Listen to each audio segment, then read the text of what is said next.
Assalamualaikum warahmatullahi wabarakatuh. Baik, pada kesempatan kali ini saya akan menjelaskan materi pada mata kuliah analisa dan pemodelan spasial yang dibawakan oleh dosen pengampu saya yaitu Pak Ermin Mkom.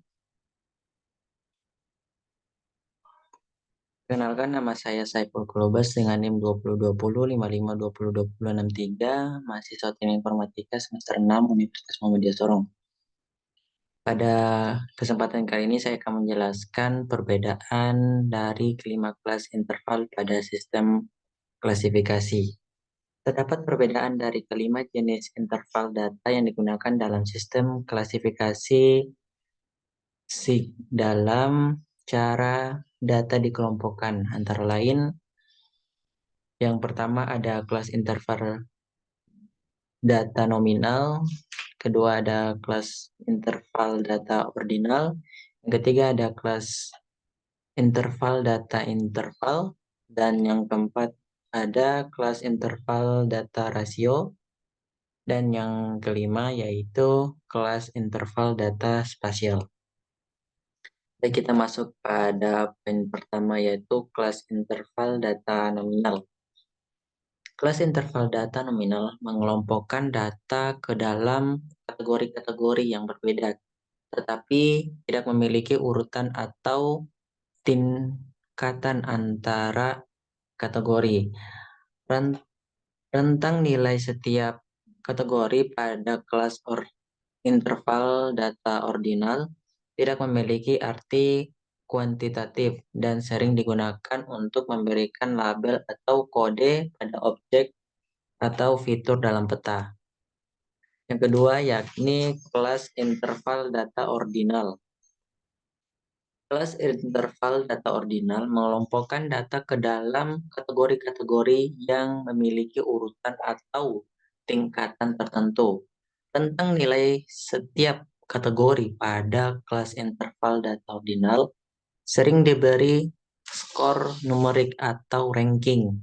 Namun, jarak antar kategori tidak dapat diukur secara konsisten. Contohnya adalah skala rating kepuasan pelanggan yang dapat memiliki skala dari sangat puas hingga sangat tidak puas.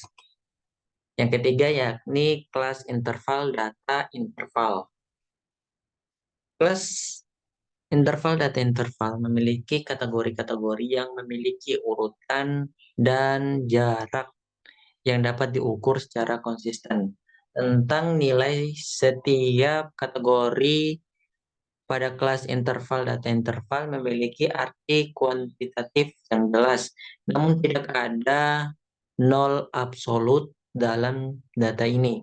Contohnya adalah suhu dalam skala Celcius atau Fahrenheit yang dapat diukur secara konsisten, tetapi tidak memiliki nol absolut yang berarti. Yang keempat yakni kelas interval data rasio. Kelas interval data rasio memiliki kategori-kategori yang memiliki urutan, jarak, dan nol absolut yang bermakna. Tentang nilai setiap kategori pada kelas interval data rasio memiliki arti kuantitatif yang jelas dan dapat digunakan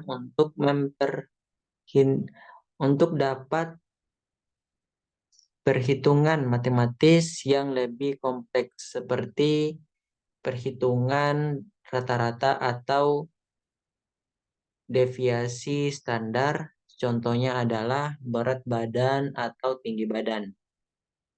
Dan yang terakhir atau yang kelima yakni kelas interval data spasial.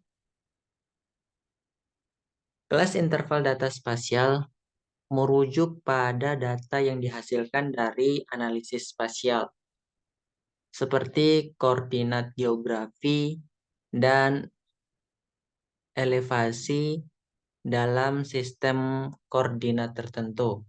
Tentang nilai setiap kategori pada kelas interval data spasial berbeda-beda tergantung pada koordinat atau lokasi yang diukur dan dapat digunakan untuk analisis spasial yang lebih kompleks seperti analisis jarak atau analisis zoning. Terima kasih, itu saja yang dapat saya sampaikan. Kurang dan lebihnya mohon maaf. Assalamualaikum warahmatullahi wabarakatuh.